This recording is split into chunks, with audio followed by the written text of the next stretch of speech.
bienvenue aujourd'hui dans une vidéo un peu spéciale de Science is Magic. Vous êtes au courant que vendredi, le 20 mars, il va y avoir une éclipse partielle de soleil visible de la France. Et si comme moi, vous vous prenez au dernier moment et vous n'avez pas réussi à obtenir les petites lunettes magiques spéciales pour pouvoir observer le soleil en face, tout n'est pas perdu. Alors surtout, ne jamais utiliser, comme on peut voir sur internet, les pellicules photos, les papiers de radio que vous avez eu à l'hôpital, les choses comme ça. Car même si certains, comme les lunettes de soleil, peuvent arrêter les UV, ils n'arrêtent pas les infrarouges et ça peut être dangereux pour vos yeux. Alors je vais vous montrer tout un tas de petites techniques faciles à réaliser chez vous pour pouvoir observer cette éclipse quand même. La première, le quadrillage manuel. Donc vous faites un petit quadrillage avec des petits trous entre les doigts. Vous orientez vers le soleil et sur l'écran vous aurez positionné derrière, vous verrez apparaître la projection du soleil. C'est basé sur le principe du sténopé, donc l'ancêtre de l'appareil photo.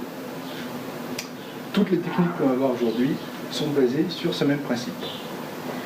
Alors, je place mes doigts en quadrillage, en direction du soleil, et on va observer ce que ça donne.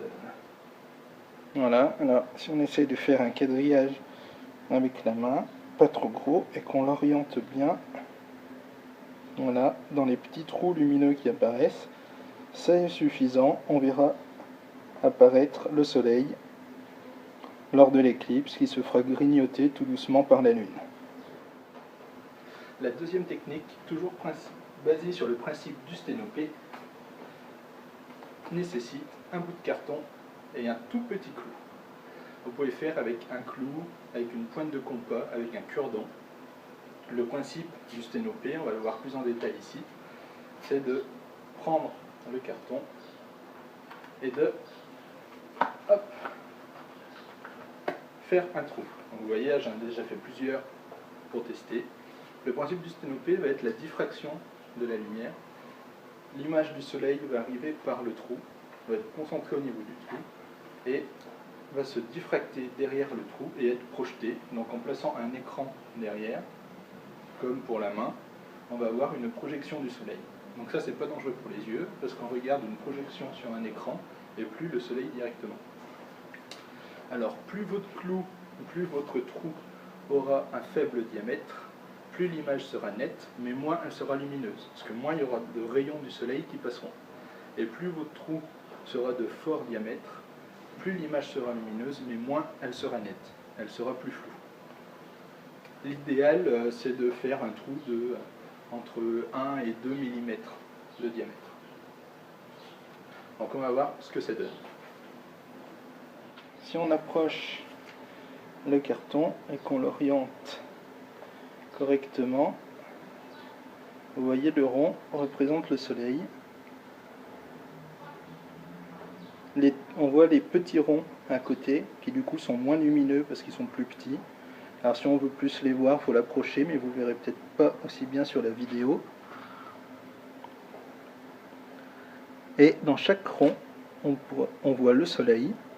On ne s'en rend pas compte là parce qu'il n'y a pas encore d'éclipse, mais quand il y aura l'éclipse, on verra le soleil se faire mordre petit à petit par la lune. Et si on éloigne le carton, on augmente la taille, mais aussi on augmente le floutage. Donc il faut trouver la bonne distance.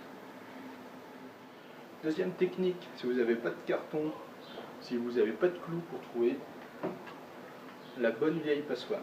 Alors passoire, écumoire, chinois, tout ce qui a des trous extrêmement fins. Ça va faire le même principe. Quand vous allez mettre en direction du soleil et regarder sur l'écran derrière, chaque trou au fond de la passoire va projeter une image du soleil. Et vous le verrez se faire croquer par la lune petit à petit. Facile, on en a tous à la maison, ça coûte rien. Dans la passoire, il suffit, voilà, trouver l'orientation, et voilà. Vous voyez, c'est très simple à mettre en place, et on a une multitude de petits soleils qui se feront tous grignotés par la lune petit à petit. Si vous voulez voir une image un peu plus grosse du soleil, il y a un autre principe. Alors c'est toujours basé sur le principe du sténopé. c'est celui du tube. Vous pouvez prendre un tube en carton qui sert à emballer les posters par exemple. Et ici, vous voyez, c'est un bout de tuyau en plastique. D'un côté, j'ai bouché avec un carton et avec le petit trou au centre, fait avec le même clou que tout à l'heure. Votre tube, l'idéal, c'est qu'il soit à peu près de 1 mètre de longueur pour avoir une image de soleil d'environ 1 cm sur l'écran. Et de l'autre côté, un papier calque tendu. Et lorsqu'on va le tendre vers le soleil va passer par le trou et ça va refléter son image d'environ 1 cm sur l'écran formé par le papier calque. Donc il suffit de l'orienter vers le soleil. Le tube que l'on oriente vers le soleil en regardant toujours le tube, jamais le soleil directement. Et on peut voir sur l'écran l'image du soleil se refléter. Alors si vous voulez un conseil pour orienter votre tube sans regarder le soleil dans les yeux directement, vous pouvez vous servir de l'ombre du tube sur le sol. Lorsque cette ombre présentera un rond et non plus une forme allongée, c'est que votre tube sera parfaitement aligné avec le soleil. Une technique que je ne peux pas vous montrer techniquement ici car je n'ai pas l'accessoire, il manque un miroir. Si vous prenez la technique du sténopé simple avec juste un bout de carton et le trou, et que vous mettez ce trou, cette feuille de carton, ou vous pouvez même faire sur une feuille A4 là, vous la posez simplement sur un miroir, petit miroir de poche, mettons ma main sur le miroir, on pose le carton sur le miroir. À ce moment-là, le soleil vient taper, se diffracte dans le trou, et on oriente directement avec le miroir vers un mur. Cette technique du miroir, du sténopé miroir, permet d'obtenir beaucoup plus de rayons lumineux, d'avoir une image beaucoup plus lumineuse. Donc ce que vous pouvez faire, c'est dans une feuille A4, faire un trou de 1 cm de diamètre, la poser sur le miroir, et avec ça, vous pourrez projeter l'image du soleil sur un mur jusqu'à 10 mètres de distance, tant qu'il est sombre. Ce que vous pouvez même faire, c'est vous mettre à l'extérieur et projeter l'image sur une fenêtre, à travers une fenêtre, sur un mur à l'intérieur de la maison, pour qu'avec l'obscurité, ça fasse encore plus de contraste. À ce moment-là, si vous êtes plusieurs, si vous avez des petits-enfants, ils pourront observer le soleil et tout le déroulement de l'éclipse directement en grand sur un mur. Et enfin, dernière technique, ceux qui ont la chance de posséder un télescope ou des jumelles, ça peut servir. Alors surtout, ne jamais regarder directement le soleil avec les jumelles, parce que ça va vous brûler les yeux encore plus que si vous le regardiez à l'œil nu, parce que ça concentre les rayons.